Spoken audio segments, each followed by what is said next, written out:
Dhamangaon railway तालुक्यातील निंभोरा बोडका गावात 19 वर्षीय शेतकरी मुलीचा अकाली मृत्यू। अवकाळी पावसाने आणि पीक न झाल्यामुळे वाढलेल्या आर्थिक तणावामुळे तिने स्वतःच्या घरात गळफास घेऊन आत्महत्या केली आहे। चला जाणून घेऊया या हृदयद्रावक घटनेचा सविस्तर आढावा। ही घटना निंभोरा बोडखा तालुका धामणगाव रेल्वे येथे उघडकीस आली। 19 वर्षीय मृत तरुणी शेतीचे काम स्वतः सांभाळत होती। तिचे वडील काही वर्षांपूर्वी निधन पावले होते। मृत तरुणी आई आणि भावासह राहत होती आणि धामणगाव रेल्वे येथे शिक्षण घेत होती। स्थानिक सूत्रांनुसार अवकाळी पावसामुळे आणि पिके न झाल्यामुळे तिला शेतीत मोठा तोटा झाला। वाढत्या आर्थिक तणावामुळे ती मानसिक तणावात होती। नागरिकांचं म्हणणं आहे की पीक न झाल्यामुळे आणि आर्थिक अडचणींमुळे तिने ही अंतिम पाऊल उचललं असावं।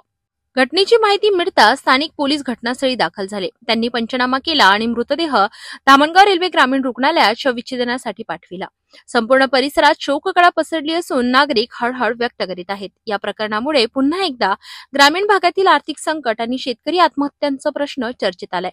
शेतकरी कुटुंबातील मुलीच्या अकाली मृत्यूने ग्रामीण जीवनातील कठीण वास्तव्य उघड झाले। पिके न झाल्यामुळे आणि आर्थिक तणावामुळे अनेक तरुण आणि शेतकरी आत्महत्येस प्रवृत्त होत आहेत। ही घटना फक्त एका कुटुंबाची शोककथा नाही, तर ग्रामीण महाराष्ट्रातील आर्थिक संकटाचे, पावसावर अवलंबून राहणाऱ्या शेतकऱ्यांचे आणि मानसिक आरोग्याचे गंभीर वास्तव्य समोर आणणारी घटना आहे। प्रशासन आणि स्थानिक समाजाने तातडीने यावर उपाययोजना करण्याची गरज आहे।